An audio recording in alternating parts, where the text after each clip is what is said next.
As told on his Apple Music show Othertone, Pharrell went to Jacob one day, and Jacob told him something that he hadn't been expecting to hear. Apparently, he had a client in Japan that would bring in photos of Pharrell's chains and ask him to replicate them in a variety of different colors.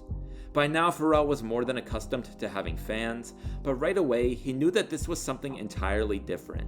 Who was this mystery client spending thousands and thousands of dollars to recreate his chains?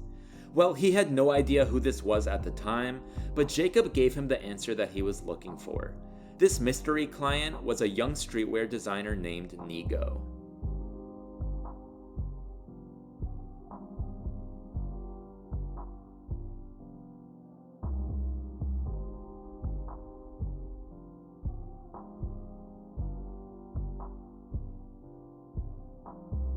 As a matter of fact, Bape wouldn't become popular in the US until several years later, which brings us back to where we left off in this story. As we discussed, Jacob the jeweler told Pharrell about Nigo's fascination with his style, but Pharrell didn't give it all that much thought. At least that was the case until Pharrell was planning an entirely unrelated trip to Japan in the early 2000s, and Nigo learned through the grapevine that he was looking for a studio to record in.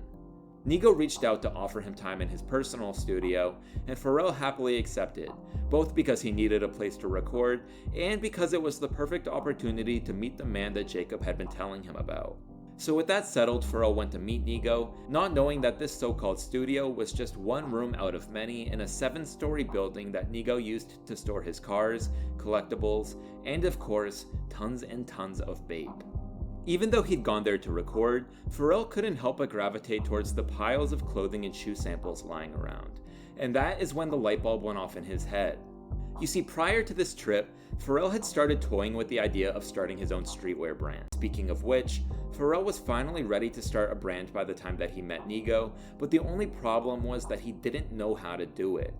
As much as he loved fashion, he had no experience designing, let alone any experience navigating the sheer logistics of starting a brand from scratch. In other words, he needed help, and upon meeting Nigo, he immediately knew that he'd found the right person for the job. After the studio session, the two of them went to dinner, and it was there that Pharrell told Nigo he was thinking of starting a brand called Billionaire Boys Club.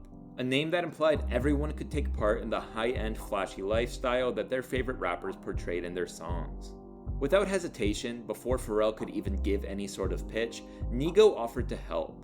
And that same night, they worked with Skate Thing, the same graphic designer who had made the Bape logo, to create the now famous Billionaire Boys Club logo.